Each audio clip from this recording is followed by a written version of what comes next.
దయగలిగినటువంటి మా కన్న తండ్రి, మీ యొక్క అపారమైనటువంటి ప్రేమను బట్టి, కృపను బట్టి తండ్రి, ఈ యొక్క నూతన సంవత్సరంలో నూతన దినాన ప్రభా సంఘముగా మేమందరము కూడుకుని మీ విలువైనటువంటి వాక్కులను మేము ధ్యానించడానికి సిద్ధపడుచుండగా ఫలించినటువంటి బిడ్డలందరికీ మంచి మనస్సును, ఆలోచనను, ఉద్దేశానికి ఎక్కువగా ప్రసాదింపచేయండి. చేరొచ్చినటువంటి బిడ్డలందరూ మీ మాటల్లో ఉన్నటువంటి మాధుర్యాన్ని, ఆత్మలను రక్షించేటటువంటి శక్తిగల వాక్యమును సాత్వికంగా అంగీకరించే గొప్ప మనస్సును బిడ్డలందరికీ ప్రసాదింపచేయమని, మాట్లాడుతున్నటువంటి నాకు సమయోచితమైన జ్ఞానాన్ని ప్రసాదింపచేయండి. కేవలం వినివారు మాత్రమే ఉండి తమను తాము మోసపుచ్చుకోకుండా విన్న వాక్య ప్రకారంగా బ్రతికే మహాభాగ్యాన్ని మా అందరికీ ప్రసాదింపచేయమని మా ప్రభువును ప్రియరక్షకుడైన యేసుక్రీస్తు నామం పెట్టక ప్రార్థన సమర్పించి అడిగి వేడుకుంటున్నాం తండ్రి, ఆమేన్.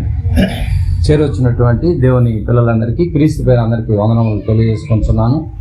ఈ యొక్క నూతన సంవత్సరంలో కొన్ని విషయాలు మనం బైబిల్లో నుంచి వెళ్ళి చాలా జాగ్రత్తగా ఆలోచిద్దాం. కొద్ది నిమిషాలు బైబిల్లో అసలు ఏం చెప్పింది, ఆ బైబిల్ ప్రకారంగా మన యొక్క బ్రతుకులు, మన ఆలోచనలు, మన ఉద్దేశాలు ఎలా ఉన్నాయో కొన్ని వచనాలు మనం చాలా జాగ్రత్తగా ఆలోచిద్దాం. ఎందుకంటే బైబిల్ ఒక కొలమానాన్ని మన ముందు పెట్టింది. ఏంటి ఆ కొలమానం అంటే కొన్ని వచనాలు చూసుకుని మన యొక్క సందర్భంలోనికి నడవాలి. యెషయా గ్రంథము దయచేసి అందరూ రాసుకోండి జాగ్రత్తగా. యెషయా గ్రంథము 34వ అధ్యాయము. యెషయా గ్రంథము 34వ అధ్యాయము 16వ వచనాన్ని ఒకసారి చదువుకుందాం. యెషయా గ్రంథము 34వ అధ్యాయము 16వ వచనం. యెహోవా గ్రంథమును పరిశీలించి చదువుకొనుడి. ఎంత గొప్ప మాట, బాగా గమనించాలి. ఈ గ్రంథం ఎవరిదంటే యెహోవా గ్రంథము కదండి. ఈ గ్రంథము యెహోవా గ్రంథము అంటే దేవుని గ్రంథము. ఏదో నీ చేతిలో ఉన్నది, నా చేతిలో ఉన్నటువంటి, ఈ ప్రపంచ మానవాళి చేతిలో ఉన్నటువంటి యొక్క గ్రంథము ఏదో మన తాతలది, మన ముత్తాతలది, ఏదో ఒక సంస్థకు సంబంధించినది మాత్రం కాదని ఒకటి అర్థమవుతుంది. ఎవరిదంటే యెహోవా గ్రంథము. ఇది దేవుని గ్రంథం అని ఒకటి అర్థమవుతుంది. ఈ గ్రంథాన్ని మనము మామూలుగా చదివితే అర్థం కాదంట. ఎలా చూడాలంటే పరిశీలనగా చూడాలంట. అంటే అంత పరిశీలించాలా అంటే పరిశీలిస్తే గాని అర్థం కాదా? ఎందుకంటే మా మాటలో ఉన్నటువంటి అర్థం అలాగే ఉంది, బాగా గమనించాలి. కనుక ఈరోజు ఒక విషయాన్ని మనం పరిశీలించాలి, మనం జాగ్రత్తగా పరిశీలిద్దాం. ఎగ్జాంపుల్గా మనం గమనించగలిగితే ఎందుకు అంటున్నాడంటే ఈ మాట, అదే యెషయా గ్రంథంలో 55వ అధ్యాయము 8వ వచనాన్ని కూడా ఒకసారి చదువుకుందాం. 55వ అధ్యాయము 8వ వచనం. నా తలంపులు మీ తలంపుల వంటివి కావు, మీ త్రోవలు నా త్రోవల వంటివి కావు, మీ త్రోవలు నా త్రోవల వంటివి కావు. ఇదే యెహోవా వాక్కు. ఏమండి, మన తలంపులు దేవుని తలంపులకి ఎప్పుడు మ్యాచ్ అవ్వంట. బాగా గమనించారు లేదా? మనం ఊహించేది వేరుగా ఉంటుంది, దేవుడు ఆలోచన చేసే విధానం వేరుగా ఉంటుంది. బాగా గమనించగలిగితే కనుక మన తలంపులను పక్కన పెట్టి దేవుని తలంపుల్లోనికి మనం వెళ్ళి ఈ గ్రంథంలోంచి కొన్ని విషయాలు మనం పరిశీలించాలి. పరిశీలించకపోతే చాలా ప్రాబ్లమ్స్ వస్తాయి. గమనించగలిగితే ఒక వచనాన్ని కూడా మనం ఆ యొక్క వ్యత్యాసాన్ని మనం జాగ్రత్తగా చూడాలి. ఎందుకంటే పరిశీలించమన్నాడు కదా. పరిశీలనలో ఒక పాయింట్ మనం రేజ్ చేసుకుందాం. మత్తయి సువార్త మత్తయి గారు రాసినటువంటి సువార్త 7వ అధ్యాయం అందరూ చూడాలి. ఎందుకంటే పరిశీలించమన్నాడు. మందిరానికి వచ్చినటువంటి మనము, ఏమండి, దేవుని సన్నిధిలో వాక్యాన్ని వింటున్నటువంటి మనము వాక్యాన్ని చాలా జాగ్రత్తగా పరిశీలించాలంట. 7వ అధ్యాయం 1వ వచనం. మత్తయి సువార్త 7వ అధ్యాయము 1వ వచనము. మీరు తీర్పు తీర్చకుడి. ఏముందండి అక్కడ? మీరు అసలు తీర్పు తీర్చే రైట్స్ మీకు లేవు అంటున్నాడు. చూడండి, బాగా గమనించాలి, పరిశీలిద్దాం మనం. మీరు తీర్పు తీర్చకూడని మత్తయి సువార్తలో ఉంది కదా. దీన్ని ఇలాగే పెట్టండి. కొరింథీయులకు రాసినటువంటి మొదటి పత్రికలోనికి రండి. కొరింథీయులకు రాసినటువంటి పౌలు గారు పరిశుద్ధాత్మ ప్రేరణతో కొరింథీయులకు 2 పత్రికలు రాశాడు. దాంట్లో మొదటి పత్రిక 6వ అధ్యాయము. కొరింథీయులకు రాసినటువంటి మొదటి పత్రిక 6వ అధ్యాయము 2-3 వచనాలు ఒకసారి చదువుకుందాం. 2-3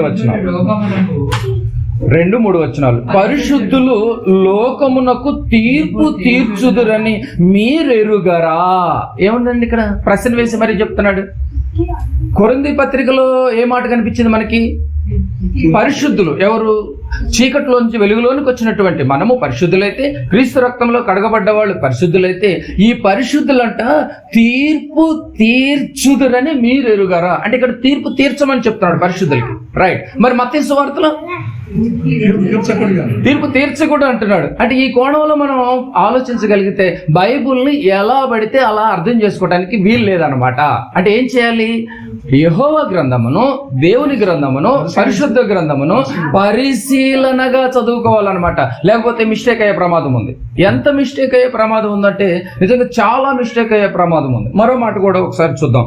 కీర్తన గ్రంథము 84వ అధ్యాయం. ఈ సందర్భాలు అర్థమైతే మనం వచనంలోకి వెళ్ళిపోవాలి, మెయిన్ కంటెంట్లోకి వెళ్ళిపోవాలి.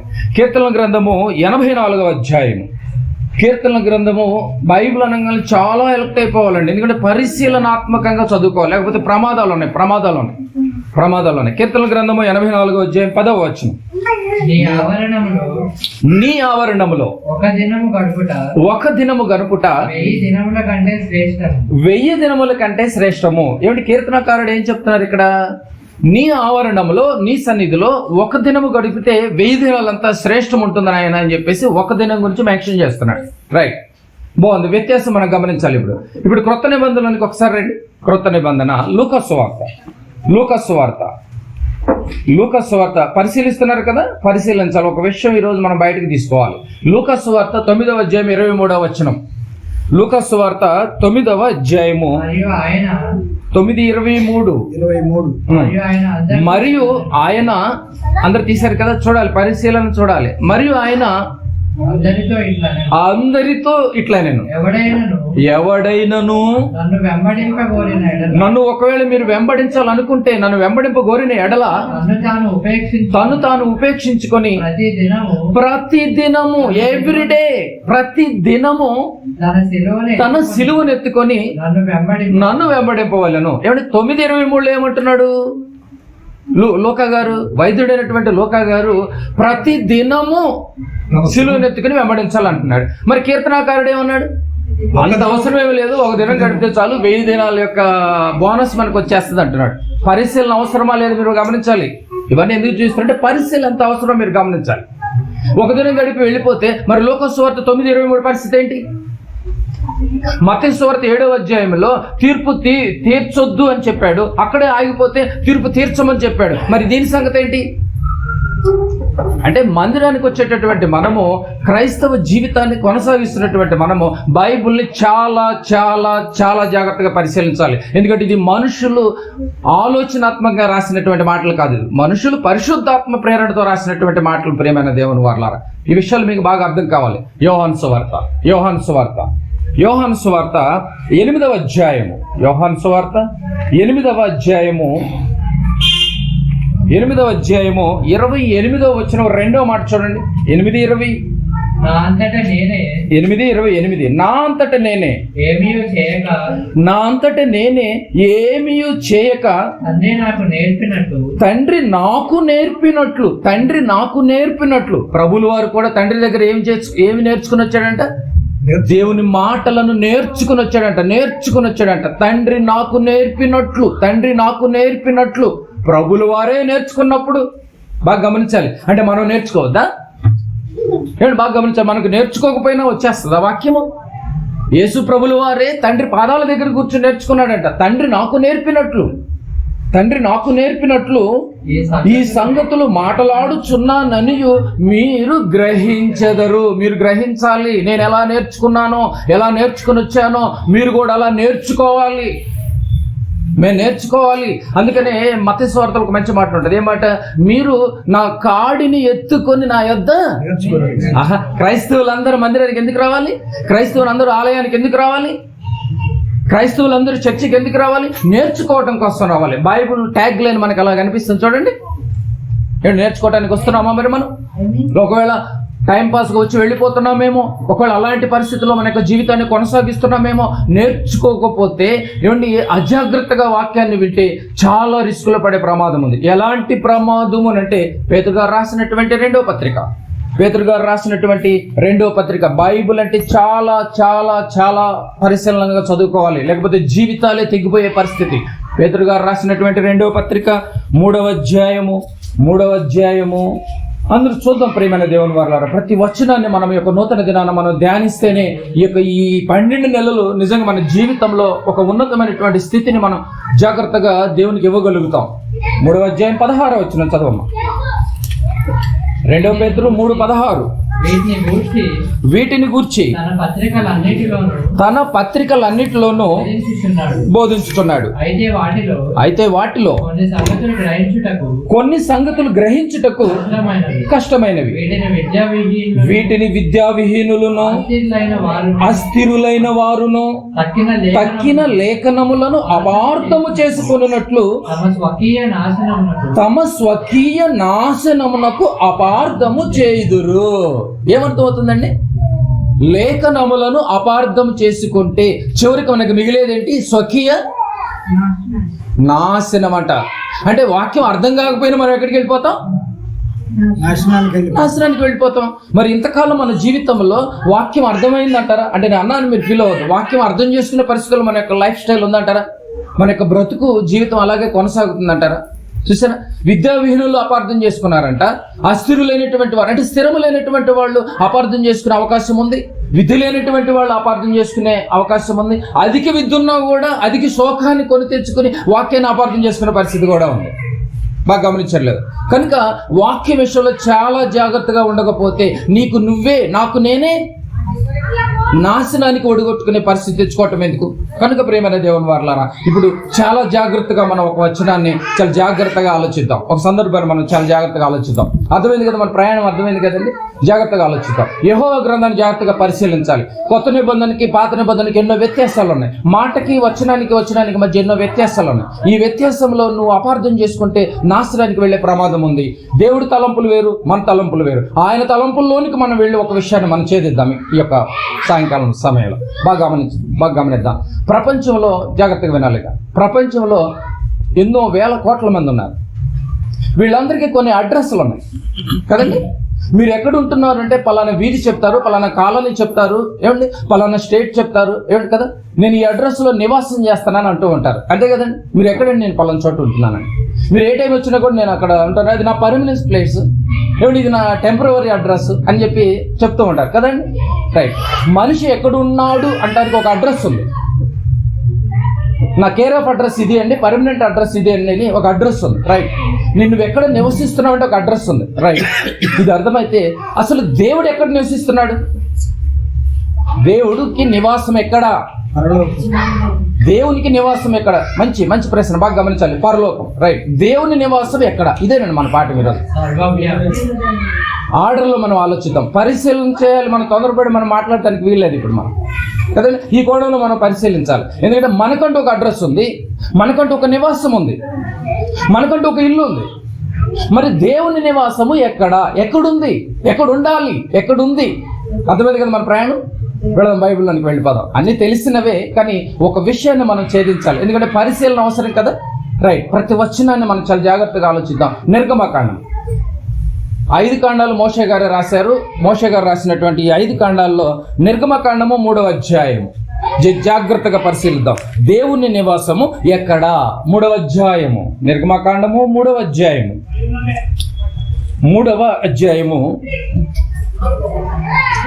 1వ వచనాన్ని మనం చదువుకుందాం. 3వ అధ్యాయం 1వ వచనం. మోషే మిద్యాను యాజకుడైన ఇత్రోను తన మామ మందను మేపుచు ఆ మందను అరణ్యము అవతలకు తోలుకొని ఆ పదాన్ని అండర్లైన్ చేసుకోవాలి. దేవుని పర్వతమైన హోరేబుకు వచ్చెను. ఏమండి, మోషే గారు తమ మామ మందను మేపుకుంటూ ఏ పర్వతం మీదకి వచ్చాడు? హోరేబు పర్వతం దగ్గరికి వచ్చాడు. రైట్. ఆ హోరేబుకి ఏ పేరుంది? దేవుని పర్వతము అని ఉంది. చూడండి, ఎన్నో పర్వతాలు ఉన్నా కూడా ఆ యొక్క హోరేబుకి దేవుని పర్వతం అనే పేరు ఉంది. చూడండి, బాగా గమనించాలి ఇక్కడ. అంటే దీన్ని బట్టి మనకి ఏమర్థమవుతుందంటే ఎన్నో పర్వతాలు భూమి మీద ఉన్నా కూడా దేవుని పర్వతంగా వచ్చెను. హోరేబు అనేది దేవుని పర్వతంగా పిలువబడుతుంది. రైట్, బాగుంది మనం. రైట్, అంటే పూర్వకాలంలో దీన్ని బట్టి మనకు ఆలోచన చేస్తే దేవుని సన్నిధి ఎక్కడ ఉంది అంటే ఈ మాటలను బట్టి మనం ఏం చెప్పొచ్చు? పర్వతాల మీద ఉన్నట్టుగా మనకు అర్థమవుతుంది. ఎన్నో పర్వతాల మీద ఉన్న పర్టికులర్గా ఒక పర్వతాన్ని మెన్షన్ చేసి హైలైట్ చేసి చెప్తున్నాడంటే దేవుడు పర్వతాల మీదకి వచ్చేవాడు అనమాట. అందుకనే మోషే గారు పదాజ్ఞలు తీసుకొచ్చేటప్పుడు కూడా ఆ పర్వతం మీదకి వెళ్ళి ఇటు 40 రోజులు అటు 40 రోజులు 80 days ఫాస్టింగ్ ఉండి మరీ కూడా తీసుకొస్తాడు. ఇది అర్థమవుతుంది కదా. దేవుని సన్నిధి ప్రారంభంలో ఎక్కడుంది? ఎక్కడ దేవుని యొక్క నివాసం ఎక్కడ? ఏమండి? పర్వతాల మీద. అంటే పరలోకంలో ఉన్నాడు, ఓకే రైట్. పరలోకంలో ఉన్నటువంటి దేవుడు ఎక్కడికి వచ్చాడు? పర్వతాల మీదకి వచ్చాడు. ఫస్ట్ స్టెప్ ఎక్కడికి వచ్చాడు? పర్వతాల మీదకి వచ్చాడు. రైట్, పర్వతాల మీదే పర్మనెంట్ గా ఉండిపోయాడా? పర్వతాలే అడ్రస్సా? పర్వతాలే నివాసమా? పర్వతాలే నివాసమా? బాగా గమనించాలి. రైట్, మరి పర్వతాల నుంచి ఇంకెక్కడికైనా వచ్చాడనంటే పర్వతాల పైనే ఉంటాడు అంటానికి ఒక ఎగ్జాంపుల్ కొత్త నిబంధనలు చూద్దాం. యోహాను సువార్త 4వ అధ్యాయం. ఏమంటే పర్వతాల మీదే దేవుడు ఉంటాడు, దేవుడు నివసిస్తాడు అంటానికి ఒక రెఫరెన్స్ మనం రాసుకుందాం. యోహాను సువార్త 4వ అధ్యాయము. యోహాను సువార్త 4వ అధ్యాయము. ఏమండి? యోహాను సువార్త 4వ అధ్యాయము 20వ వచనాన్ని ఒకసారి చదువుకుందాం. 4:20. మా పితరులు ఏమంటే ఇక్కడ సందర్భము ఎవరు? సమరయ స్త్రీకి యేసు ప్రభువుల వారికి మధ్య జరుగుతున్నటువంటి సందర్భం. ఇప్పుడు ఆరాధన గురించి ఒక డౌట్ వచ్చింది. ఎవరికి? సమరయ స్త్రీకి ఒక డౌట్ వచ్చింది. యేసు ప్రభువుల వారు క్లారిటీ ఇస్తున్నారు. ఆ సందర్భాన్ని మనం గమనిద్దాం. 20వ వచనం. మా పితరులు అబ్రహాం, ఇస్సాకు, యాకోబు మా పితరులు ఈ పర్వతమందు, బాగా గమనించాలి, ఈ పర్వతమందు ఆరాధించిరి గాని. ఆరాధింపవలసిన స్థలం. ఇక్కడ పాయింట్ బాగా గమనించాలి. పితరులు ఎక్కడ ఆరాధించేవాళ్ళంట? సమరయ స్త్రీ యేసు ప్రభువుల వారికి ఏం చెప్తుంది? మేము ఎక్కడ ఆరాధించేవాళ్ళం అంటే దేవుణ్ణి, ఇగో మా పితరులు ఎక్కడ ఆరాధించేవాళ్ళు అంటే పర్వతాల మీద ఆరాధించేవారు. అంటే దేవుడు పర్వతాల మీద నివసించేవాడు అనమాట. ఒకటి అర్థమవుతుంది. దానికి ఎగ్జాంపుల్ గా సమరయ స్త్రీ. రైట్, ఇప్పుడు ప్రభుల వారు చెప్తారు ఏమని? మా పితరులు ఈ పర్వతమందు ఆరాధించిరి గాని ఆరాధించవలసినటువంటి స్థలము యెరూషలేములో ఉన్నదని మీరు చెబుతున్నారు. ఈరోజు ఆరాధించాల్సిన స్థలం యెరూషలేములో ఉందని మీరు అంటున్నారు, బాగానే ఉంది. కానీ మా పితరులు ఆరాధించిన స్థలము మరి పర్వతాలపైన కదా. అంటే ప్రారంభంలో దేవుణ్ణి ఆరాధించిన స్థలము ఎక్కడా? దేవుడు నివసించిన స్థలము ఎక్కడా? పితరులు ఆరాధించిన విధానాన్ని బట్టి మనం గమనించగలిగితే పర్వతాల పైన అనేది ఒకటి అర్థమవుతుంది. అంటే పరలోకంలో ఉన్నటువంటి దేవుడు మొట్టమొదటిగా ఎక్కడ ల్యాండ్ అయ్యాడు? పర్వతాల పైన ల్యాండ్ అయ్యాడు. రైట్, ఇప్పుడు పర్వతాల మీదే ఉండిపోయాడా? ఇంకెక్కడికైనా వెళ్ళాడా? ఆర్డర్లో వెళదాం. తెలియాలి మనకి ఆయన నివాసం ఎక్కడనేది మనం పట్టుకోవాలి మనం. ఇప్పుడు పర్వతాల మీద పెర్మనెంట్ గా ఉండిపోయాడా? చూద్దాం. మరో వచనాన్ని మనం బాగా ఆలోచిద్దాం. పర్వతాలలో నుంచి మెల్లగా ఆయన గుడారాల్లోనికి వచ్చేసాడు. చూద్దాం. 2వ వచనాన్ని ఒకసారి చదువుకుందాం. సమూయేలు 2వ గ్రంథము. దేవుడు అంటే మనకు ఫుల్ ఇన్ఫర్మేషన్ ఉండాలి, పరిశీలనగా చదువుకోవాలి. అపార్థం చేసుకుంటే నాశనానికి వెళ్ళే ప్రమాదం ఉంది. దేవుడు ఎక్కడ ఉండేవాడు, ఎక్కడ నివసించేవాడు అన్నది మనకే క్లారిటీ లేకపోతే ఒక అన్యుడైనటువంటి వాళ్ళకి మనం ఏం చెప్పగలుగుతాం, ఏం అందించగలుగుతాం? అంతే కదండి. రైట్, సమూయేలు 2వ గ్రంథము 7వ అధ్యాయము. సమూయేలు 2వ గ్రంథము 7వ అధ్యాయము. ఏమండి? 7వ అధ్యాయము 6వ వచనాన్ని ఒకసారి చదువుకుందాం. 7వ అధ్యాయం 6వ వచనం. ఐగుప్తులో నుండి నేను ఇశ్రాయేలీయులను రప్పించిన, బాగా గమనించాలి, ఐగుప్తులో నుండి నేను ఇశ్రాయేలీయులను రప్పించిన నాట నుండి నేటి వరకు మందిరములో నివసింపక. అప్పటి వరకు ఎక్కడ ఆయనకు మందిరాలు ఏమి లేవు. బాగా గమనించాలి. అంటే ఐగుప్తు నుంచి కనానుకు నడిపించేటటువంటి ఈ యొక్క సందర్భంలో, ఈ ప్రయాణంలో దేవుడు పర్వతాలపైనే ఉండేవాడే తప్ప ఎక్కడ ఆయనకంటూ ఒక మందిరము ఎక్కడ నివసించినట్టు దాఖలాలు లేవు అని చెప్తున్నాడు సమూయేలు గారు. నివసింపక. మరి ఎక్కడ నివసించాడంట? నివసింపక డేరాలలోను, అంటే గుడారములలోను నివసించుచు సంచరించి తిని. అంటే ఒకసారి అంటూ పర్మనెంట్ ప్లేస్ లేదా? సంచారం చేసేవాడు. పరలోకంలో నుంచి పర్వతాలపైకి వచ్చాడు.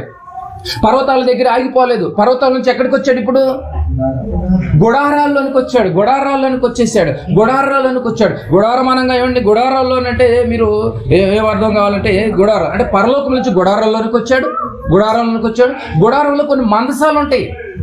ఏమంటే అర్థమవుతుంది? గుడారం అంటే కానీ ఈ టెంట్ లాగా ఉంటుంది. టెంట్లో ఒక మందసం ఉంటుంది, అహరోను చిగురించినటువంటి కర్ర ఉంటుంది, ధర్మశాస్త్రం ఉంటుంది. ఇవన్నీ మీకు తెలిసినటువంటి విషయమే. కానీ మనకి మెయిన్ ఆలోచన ఏంటంటే పర్వతాల మీదకి వచ్చాడు. పరలోకం నుంచి పర్వతాల పైకి వచ్చాడు, పర్వతం మీదకి వచ్చాడు. పర్వతం నుంచి ఎక్కడికి వచ్చాడు? ఏమండి? డేరాలోనికి వచ్చాడు. ఇప్పుడు దావీదు గారి కాలం వచ్చేసరికి నేను చూస్తేనేమో మహారాజుని ఉన్నత స్థలములో ఉన్నాను, రాజకోటలో. మరి దేవుని యొక్క మందస్సమేమో అలా నాకు డౌన్ లో కనిపిస్తుంది ఏంటి అని చెప్పేసి ఆలోచన కలిగి దేవుని కోసం ఒక మందిరం కట్టించాలని ఆలోచన కలిగింది ఒక దావీదు గారి విషయంలో. ఆర్డర్ చేంజ్ అవుతుంది, మీరు బాగా గమనించాలి. అంటే డేరాల్లో ఉన్నటువంటి వారిని ఎక్కడికి తీసుకెళ్ళాలని చూస్తున్నాడు? మందిరం కట్టించాలన్నటువంటి ఆలోచన వచ్చింది. కొరింథీయులకు రాసినటువంటి, బాగా గమనించాలి, పరలోకం నుంచి పర్వతాల మీదకి వచ్చాడు. తర్వాత పర్వతాల నుంచి ఎక్కడికి వచ్చాడు? గుడారాల్లోనికి వచ్చాడు. గుడారాల నుంచి ఎక్కడికి వచ్చేసాడు? మందిరానికి వచ్చాడు. యెరూషలేము మందిరం మనందరికీ తెలిసినటువంటి విషయమే. అది దావీదు కట్టాలనుకున్నాడు, కట్టలేదు. అది దేవుడు వద్దన్నాడు, సొలొమోను గారి ద్వారా కట్టించాడు. రైట్, ఇది మనకు అర్థమవుతుంది. ఆర్డర్ అర్థమవుతుంది కదా. పరలోకం నుంచి ఎక్కడికి ల్యాండ్ అయ్యాడు? పర్వతాల మీదకి వచ్చాడు. పర్వతంలో నుంచి గుడారాల్లోనికి వచ్చాడు. గుడారాల నుంచి ఎక్కడికి వచ్చాడు? మళ్ళీ మందిరంలోనికి వచ్చాడు. అంటే పర్మనెంట్ గా ఒక ప్లేస్ లేదు, సంచరిస్తూ ఉన్నాడు. వచనం కూడా అలాగే ఉంది, సంచరిస్తూ ఉన్నాడు అనమాట. సంచరిస్తూ ఉన్నాడు. రైట్, ఇది మనకు ఒకటి అర్థమైతే దేవుడి యొక్క ప్లేస్ మనకు ఒకటి అర్థమవుతుంది. రైట్, దీనికి కొత్త నిబంధనకు వచ్చేసరికి మరో క్లారిటీ ఇస్తున్నాడు చూడండి. కొరింథీయులకు రాసినటువంటి రెండవ పత్రిక ఏమండి? తర్వాత మందిరాన్ని కూడా విడిచిపెట్టినట్టుగా మనకు కనిపిస్తూ ఉంటుంది. చూడండి, మందిరాన్ని కూడా విడిచిపెట్టారు. బాగా గమనించాలి. కొరింథీయులకు రాసిన రెండవ పత్రిక, ఎందుకంటే పరిశీలించాలి కదా. ఏమండి? కొరింథీయులకు రాసినటువంటి రెండవ పత్రిక 6వ అధ్యాయము 16, 17, 18 కలిసి ఉంటాయండి వచనాలు.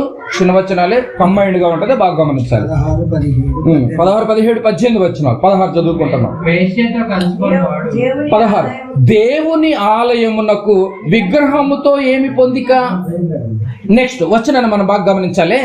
మనము జీవము గల దేవుని ఆలయమై ఉన్నాము. కొరింథీ పత్రిక వచ్చేసరికి వెర్షన్ మారిపోయింది చూడండి. మనము జీవము గల దేవుని ఆలయము. ఎక్కడున్నటువంటి దేవుడు ఎక్కడికి వచ్చేసాడు? ఇప్పుడు ఆర్డర్ బాగా గమనించాలి. చూసారండి, మనమే జీవము గల దేవుని ఆలయమై ఉన్నాము. అందుకు దేవుడు ఇలాగు సెలవిచ్చుచున్నాడు. నెక్స్ట్, నేను వారిలో నివసించి సంచరించును. ఒకప్పుడు నేను ఎక్కడ నివసించేవాడిని అంటే ఇదిగో గుడారాల్లో నివసించేవాడిని, మందిరంలో నివసించేవాడిని. దానికి ముందు నేను గుడారాల్లో ఉండేవాడిని, దానికి ముందు పర్వతముల మీద నివసించేవాడిని, దానికి ముందు నేను నా పర్మనెంట్గా పరలోకంలో ఉండేవాడిని. కానీ ఇప్పుడైతే నేను ఎక్కడ నివసించాలని కోరుకుంటున్నాను తెలుసా? నేను నా గర్భాన పుట్టినటువంటి నా పిల్లల హృదయాల్లో నివసించాలని ఆశపడుతున్నట్టుగా లేదా? ఏమంటే దేవుని నివాసం ఎక్కడ ఉండాలంటే ఇప్పుడు ఎక్కడ ఉండాలి? ఎక్కడి నుంచి ఎక్కడికి వచ్చింది? బాగా గమనించాలి. ఎక్కడ ఉండాలని కోరుకుంటున్నాడు? ఎక్కడ ఉండాలని ఆశపడుతున్నాడు? మానవుల హృదయాల్లో నివసించాలని కోరుకుంటున్నాడు. ఇక దేవుడు మన హృదయాల్లో మనుషుల్లో నివసించాలి, సంచరించాలని మనకు అర్థమైతే ఇక నువ్వు ఎక్కడ ఎత్తకూడదు? ఇక పర్వతాల పైన ఉంటాడే నువ్వు పరిగెత్తకూడదు, ఇక ఉండకూడదు. ఎందుకంటే అక్కడ లేడు, ఇక పర్మనెంట్ అడ్రస్ చెప్పేశాడు. ఇక అంటే అర్థమవుతుంది కదండి. ఇప్పుడు పర్వతాల్లో ఉండడు, ఇక నెక్స్ట్ ఎక్కడ ఉండడు? గుడారాల్లో ఉండడు. కనుక నువ్వు గుడారాలు పండగలు పెట్టిన కూడా అక్కడే ఉండడు. అక్కడ మీకు పాయింట్ అర్థమవుతుందో లేదు? ఇక్కడ నెక్స్ట్ ఎక్కడ ఉండడు? మందిరంలో కూడా ఉండడు. ఇక మందిరాల్లో కూడా ఉండడు. అందుకనే పత్రికలు, గ్రంథాలన్నీ మనం పరిశీలించగలిగితే ఈ స్థలము యెహోవా స్థలం అని మిమ్మల్ని పిలిచిన వాడు ఎవడు అంటాడండి? యెషయా గ్రంథంలో, ఇర్మియా గ్రంథంలో. ఆర్డర్ మీకు అర్థం కావాలి. ఇక్కడ ఏమండి, దేవుడు బాధ ఒకటి కనిపిస్తుంది, దేవుడి యొక్క మనసు ఒకటి కనిపిస్తోంది. ఇదిగో నేను నా పిల్లల్లోనికి వెళ్ళటానికి ఎంతో జర్నీ చేస్తే గానీ నా పిల్లల దగ్గరికి వెళ్ళటానికి ఎన్నో ప్రయత్నాలు చేస్తున్నాడు. ఎన్నో ప్రయత్నాలు చేస్తున్నట్టుగా మనకి ఒకటి అర్థమవుతుంది. ఏమండి, దేవుణ్ణి నిజంగా అన్ని దాటుకుని వచ్చాడు కదా, అన్ని దాటుకుంటూ వచ్చాడు కదా, అలాంటి దేవుణ్ణి నీవు ఆహ్వానించావా? బాగా గమనించాలి. అలాంటి దేవుణ్ణి మనము ఆహ్వానించామా? ఆయన నివసించడానికి ఇష్టపడుతున్నాడు, ఆయన మనతో ఉండటానికి ఇష్టపడుతున్నాడు. మరి అలాంటి దేవుణ్ణి ఆహ్వానిస్తున్నామంటారా? ఒకసారి మీరు గమనించండి, ఒకసారి మీరు బాగా గమనించాలి. చూద్దాం. ఏమండి, నిజంగా మత్తయి సువార్త, ఏమండి, ఏ మనిషికైనా దేవుణ్ణి ఆహ్వానించే పరిస్థితులు ఈరోజు మనిషి ఉన్నాడండి? ఏమండి, ఎంత జర్నీ చేసి వచ్చాడండి? లోకంలో కూడా బంధువులు ఎవరైనా వచ్చారనుకోండి, ఇమీడియట్గా రండి, కాళ్ళు కట్టుకొని శుభ్రంగా రెస్ట్ తీసుకోండి, ఫ్యాన్ వేసి, వాటర్ ఇచ్చి, టీ ఇచ్చి, కొద్దిసేపు ప్రశాంతంగా కూర్చున్న తర్వాత అప్పుడు మాట్లాడతాం. అయ్యో, రాత్రంతా జర్నీ, ఏమండి 2 రోజుల నుంచి జర్నీ, 1 వీక్ నుంచి జర్నీ చేసి వచ్చారు, అలిసిపోయారండి, రెస్ట్ తీసుకోండి అంటావా లేదండి? లోకంలో ఉన్నటువంటి జర్నీ చేస్తేనే మనిషికి నువ్వు రెస్పెక్ట్ ఇస్తున్నావే, ఆహ్వానిస్తున్నావే, రెస్ట్ తీసుకోమని చెప్పి కొద్దిసేపు వదిలేస్తున్నావే. మరి పరలోకంలో నుండి భూలోకానికి జర్నీ చేయటం కోసం నీలోకి ప్రవేశించడానికి, మనలోనికి ప్రవేశించడానికి, మనందరిలోనికి ప్రవేశించడానికి పర్వతాల మీద నుంచి మెల్లగా స్టెప్ బై స్టెప్ గుడారంలోనికి వచ్చి, గుడారంలోంచి మందిరంలోకి వచ్చి, మందిరంలోంచి నీ దగ్గరికి వచ్చాడే. ఇంకా నువ్వు పర్వతాలను చూస్తున్నావేమో, ఇంకా నువ్వు మందిరాన్ని చూస్తున్నావేమో, ఇంకా గుడారాల్లో ఉన్నామని చూస్తున్నావేమో. ఆయన అక్కడ ఉండడు. ఆయన పర్మనెంట్ అడ్రస్ చెప్పేశాడు. నేను మనుషుల్లోనే ఉండాలని కోరుకుంటున్నాను, మనుషుల్లోనే ఉండాలని ఆశపడుతున్నాను. ఏమండి, మనుషుల్లో ఉండాలని దేవుడు ఆశపడుతుంటే మరి మనిషి పరిస్థితి ఎలా ఉందో ఒకసారి చూస్తారు బైబిల్లో. ఏమండి, ప్రపంచ మానవాళిలో నేను ఉండాలని, నా బిడ్డలతో నేను ఉండాలని. ఏమండి, ఏ తల్లిదండ్రులైనా కూడా ఏమండి కడుపును పుట్టినటువంటి బిడ్డలతో ఉండాలని ఆశపడుతూ ఉంటారు జనరల్గా. ఏమంటే సింగిల్గా ఉండాలని ఎవరన్నా ఇష్టపడతారండి? ఎవరు ఇష్టపడరు. బిడ్డలతోనూ చక్కగా అందరితో కలిసి ఉండాలని ఇష్టపడుతూ ఉంటారు. దేవుడు కూడా బిడ్డలతోనే ఉండాలని ఇష్టపడుతున్నాడని మీకు అర్థమైతే, ఇప్పుడు బిడ్డల పరిస్థితి, మానవుల పరిస్థితి, మనిషి పరిస్థితి ఎలా ఉందో ఒక్కసారి మీ బైబిల్లో ఓపెన్ చేసి చూడాలి. మత్తయి సువార్త 12వ అధ్యాయం, జాగ్రత్తగా పరిశీలించాలి. ఒకటి మనం పరిశీలిస్తున్నాం, దేవుని నివాసం ఎక్కడని మనం పరిశీలిస్తే ప్రారంభంలో పరలోకం, తర్వాత పర్వతాలు, తర్వాత గుడారం, తర్వాత మందిరం, తర్వాత హృదయాల్లో మనుషులు ఉండాలని ఆశపడుతున్నాడు. ఇంకా లోపలికి వెళ్ళలేదు. కానీ పరిస్థితి ఎలా ఉందో చూడండి. మత్తయి సువార్త 12వ అధ్యాయం, 43వ వచనాన్ని ఒక్కసారి చూడండి. 12:43. అపవిత్రాత్మ ఒక మనుష్యుని వదిలిపోయిన తర్వాత, ఏమండి, ఆ వచనంలో ఉన్న భావం మనకు అర్థం కావాలి. అపవిత్రాత్మ అంటే ఇది పరిశుద్ధాత్మ కాదు. ఇది అపవిత్రాత్మ అంటే దెయ్యం, సాతాను, అపవాది. ఏమండి, అపవిత్రాత్మ ఒక మనుష్యుని వదిలిపోయిన తరువాత అది విశ్రాంతి వెతుకుచు నీరు లేని చోటు తిరుగుచుండును. ఏమండి, దేవుడు రావాలనుకున్నటువంటి చోటు ఎన్నో స్టేజెస్ దాటుకుంటే నీ దగ్గరికి రావాలని కోరుకుంటుంటే ఆల్రెడీ దేవుడు ఉండాలనుకున్నటువంటి స్థలములో, దేవుడు నివసించాలనుకున్నటువంటి స్థలములో, దేవుడు ఆశపడ్డటువంటి స్థలములో, మనిషి హృదయము దేవుని స్థలము ఉండాలని కోరుకుంటే అప్పటికే దేవుడు రాలేకపోయాడు. ఆల్రెడీ మనుషులందరిలోనూ ఎవడు కబ్జా చేశాడు? ఆల్రెడీ అపవాది వచ్చి వెళ్ళిపోయిందట. ఏంటండి, ఎంత స్పీడ్గా వచ్చేసిందండి? బాగా గమనించాలి. అపవిత్రాత్మ ఒక మనుషుని వదిలిపోయిన తరువాత వచ్చి వెళ్ళిపోయిందట. వెళ్ళిపోయి మళ్ళీ బయట తిరుగుతూ అది విశ్రాంతి వెతుకుచు నీరు లేని చోట్లు తిరుగుచుండును. విశ్రాంతి దొరకనందున నేను వదిలి వచ్చిన నా ఇంటికి ఇదేమైనా కట్టిందండి ఇల్లు? తల్లి గర్భములో 9 నెలలు దేవుడు కడితే, గర్భఫలము దేవుడిచ్చే బహుమానం అయితే, బాగా గమనించాలి, మీరు గమనించాలి. ఈ గర్భఫలమైనటువంటి దేవుని బహుమానాన్ని అపవాది ఏమంటుంది? అది నా ఇల్లు అంటుంది. కానీ దేవుడు అనలేకపోతున్నాడు. దేవుడు ఆ ఇంటికి వెళ్ళలేకపోతున్నాడు. బాగా గమనించాలి, మీరు పరిశీలించాలి.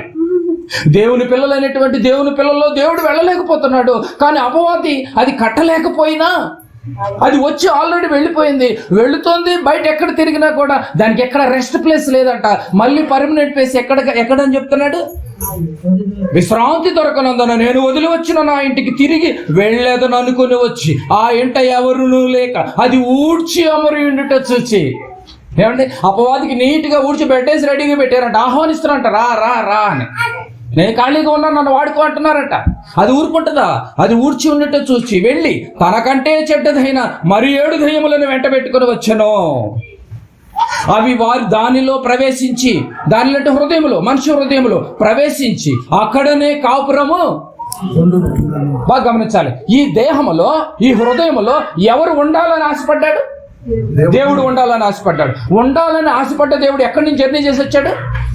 పరలోకములో నుంచి ఏమంటే పర్వతాలు దాటుకుంటూ, గుడారాలు దాటుకుంటూ, మందిరాలు దాటుకుంటూ ఏమంటే హృదయంలోనికి రావటానికి ఆశగా వచ్చాడు. వచ్చే టయానికి లోపల ఎవరున్నారు? ఎవరికి ఆహ్వానిస్తున్నారు? ఎవరిని ఇన్వైట్ చేస్తున్నారు? చూసారా? దెయ్యము ఈ యొక్క దేవుని దేవాలయాలైనటువంటి ఈ హృదయాలందరినీ కబ్జా చేసేసాను. వదిలి వచ్చినటువంటి నా ఇల్లు అంటుందండి.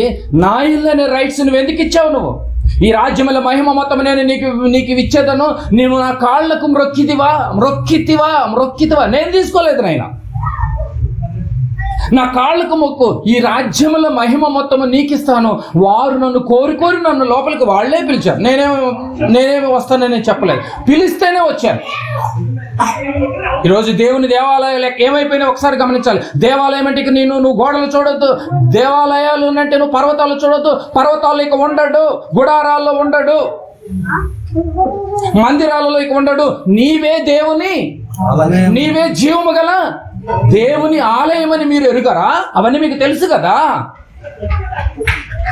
ఆలోచించండి, హృదయమే దేవాలయమని మీరు ఎరుగరా? హృదయంలో ఉండాల్సినటువంటి దేవాలయం ఈరోజు అపవాది దేవాలయంగా మారిపోయింది. కనుకనే వదిలి వచ్చిన నా ఇంటికి, పదం మీకు అర్థమవుతుందో లేదో నాకు బాగా అర్థమవుతుంది. అది నా ఇల్లు, అది నా ఆస్తి. నువ్వు కట్టుకుంటే నీ ఇల్లు అంటావు. నీ కష్టం ఉంది కనుక, నీ శ్రమ ఉంది కనుక, నీ ధనం ఉంది కనుక. ఏం కట్టిందండి అది?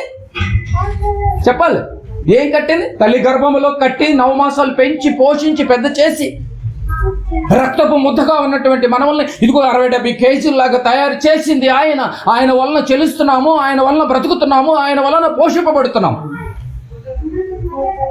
ఇది నా ఇల్లని దేవుడు అనాలి తప్ప.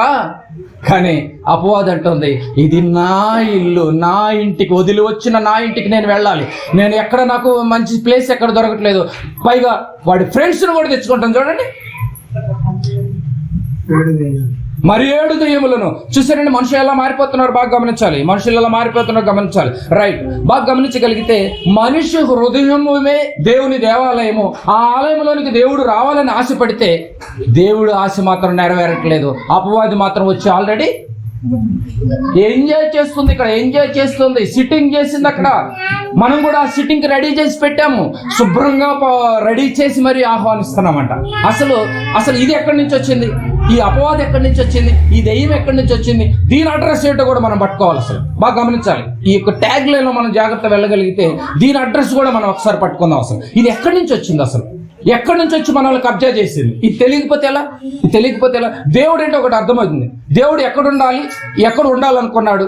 ఈ గ్యాప్ లో పితరుల దగ్గర నుంచి స్టేజెస్ వైడ్ గా దాటుకుంటూ వచ్చాడు. బైబిల్ ఆధారాలు మనకు కనిపించింది. ఇది పరిశీలన. రైట్, అపవిత్ర ఆత్మ ఎక్కడి నుంచి వచ్చిందో మన దగ్గరికి అన్నది కూడా మనం పరిశీలించాలి. అంటే గమనించగలిగితే మన యొక్క వీధిలో కానీ, మన గ్రామంలో కానీ, మన యొక్క సిటీలో కానీ, మన కాలనీలో కానీ ఎవరైనా కొత్త వ్యక్తి వస్తే, బాబా నువ్వు ఎక్కడి నుంచి వచ్చావు? ఎవరింటికి వచ్చావు?